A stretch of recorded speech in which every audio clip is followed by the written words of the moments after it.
This game is unfair? Or it is just too difficult? Or I am bad in it? And the most important one, should you play it? A lot of questions regarding Illusion of Gaia. I played and enjoyed it until I was around halfway through the game when I just could not continue it, and I did not see any way to solve the problem I was facing. Which is a shame, because this game is good, however, it is, let's say, challenging. This game is praised by many, and I found it on a Super Nintendo must play list. This is how it made onto my backlog. And today, I'm going to tell you what you must know about the game, and by the end of the video, you are probably going to answer all those questions which I asked at the beginning of the video. I'm Mr. Zosta. Welcome on the backlog quest. Let's dive into Illusion of Gaia. I love RPG games. Probably RPGs are my favorite type of games, and I wanted to play a good one.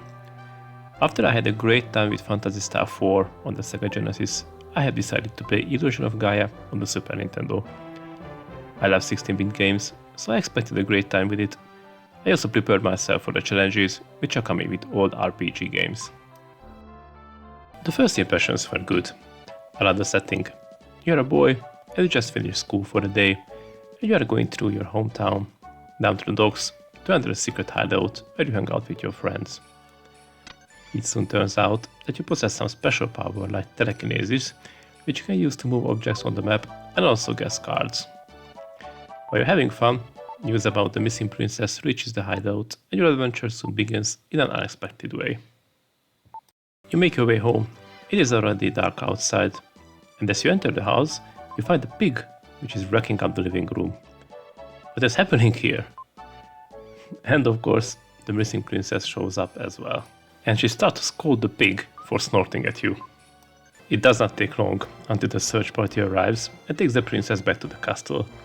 Despite she does not want to go, this is where your journey starts.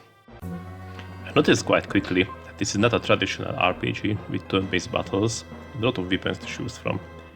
This is an action-adventure game with very basic RPG elements. There's a lot of interesting things which I did not see anywhere else. You gain skills like health, defense, attack when you clear an area in a dungeon from the monsters. This is an interesting idea, and the game is quite balanced regarding how it distributes each skill when you level up. The game is very linear in every way. You cannot grind to gain more levels, you are going to use only one weapon in the game. However, when you change into your grown-up form, you are going to be more powerful and you can use a special attack with your sword. Also, there are no armors or any other protective gear what you can buy. Your defense and attack points are getting improved as you make progress in the game and clear out dungeons. The combat is also very simple, button mashing action here. However, you can use strategy how are you going to attack the monsters, for example from the sideways or leave an obstacle between you and the enemy. This probably sounds bad, but I did not mind this. It was a different type of experience, and there are not tons of traditional RPGs which I can play if I want the classic gameplay. It is also a positive thing for me that you cannot get lost in the game, because you cannot wander on the overworld map as you wish. You have to choose your destination from a list, and the party walks there, and that's it. This can be a negative thing for a few people, but in a linear game like this, it is actually not a bad thing. In each dungeon, there are different puzzles, starting from the very easy ones to the quite difficult and sometimes frustrating ones. I had to refer to walkthroughs as sometimes I did not have a clue what the hell I am supposed to do. After reading the walkthrough, next time I was able to think about more possibilities, what I was supposed to do before reading the guide again. However, there was one point when the game was very cryptic. I was walking around in a completely empty dungeon, killed everything, and I could not find the key which I was looking for. The key was not visible, the items are not visible in this game if you find them in chests or at a location. Finding these locations is sometimes very difficult as you have a slight hint from the game where you should look for. So I was looking for the key, and it turned out that there was a stone head pointing right, and that the second stone pile was the key which I was looking for. Okay, I found the first key at the crossing line where two stone heads were looking, so I should know, but even finding the first key was a pain for me. Yeah, it seems I should play games where I don't have to think. Anyway, so I got the key and I went on with my adventure. Let me show you a fun puzzle. Here, when I entered this room, I thought that I had to fight these statues, but they kept killing me. So after a bit of thinking, I realized that if I keep my distance, they are not come alive, and with telekinesis, I can push them onto the platforms and the secret door will be opened.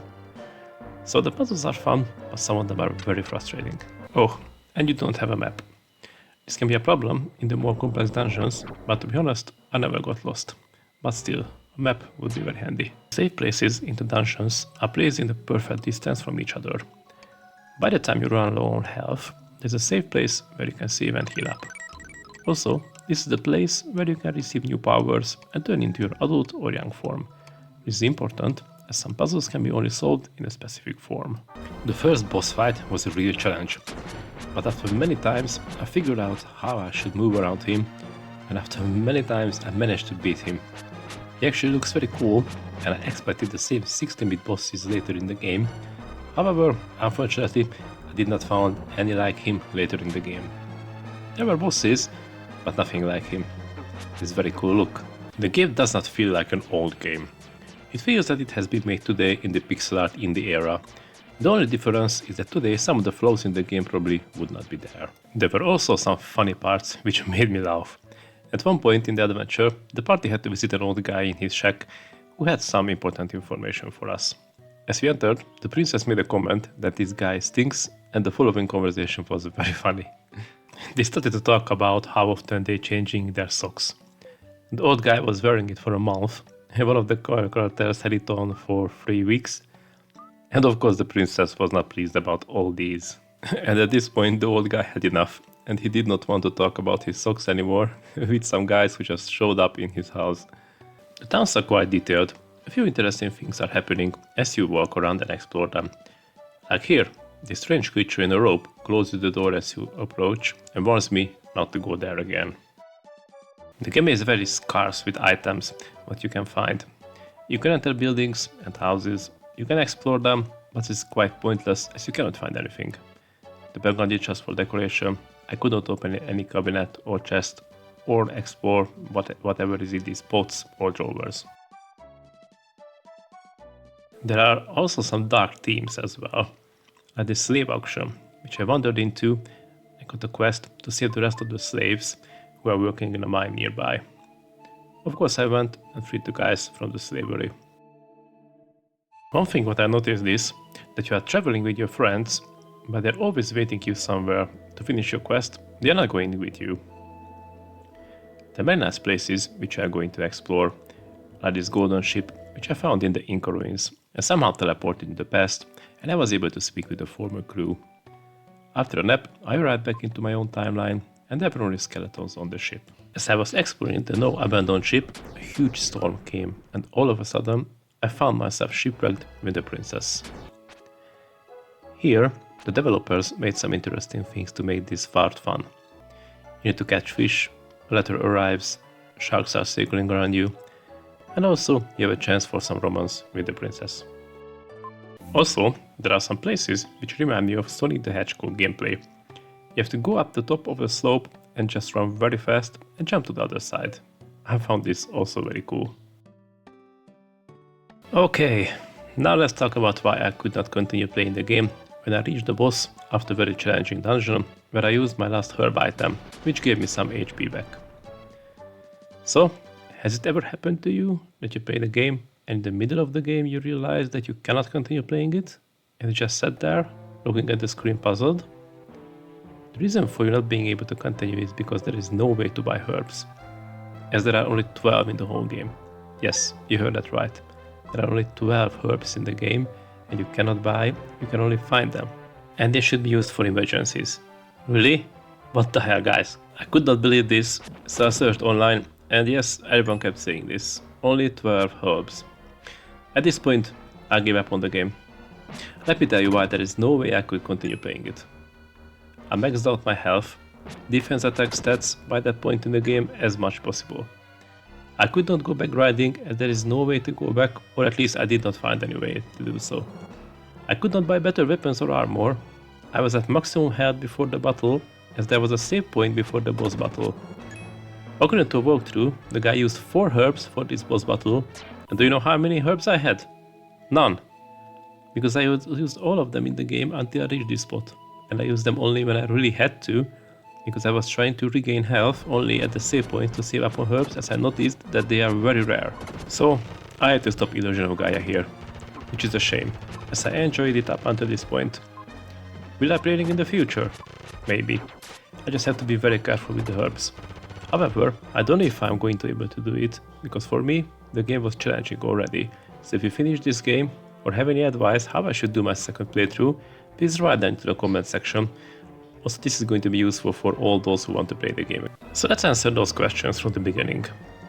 Should you play Illusion of Gaia today? Yes.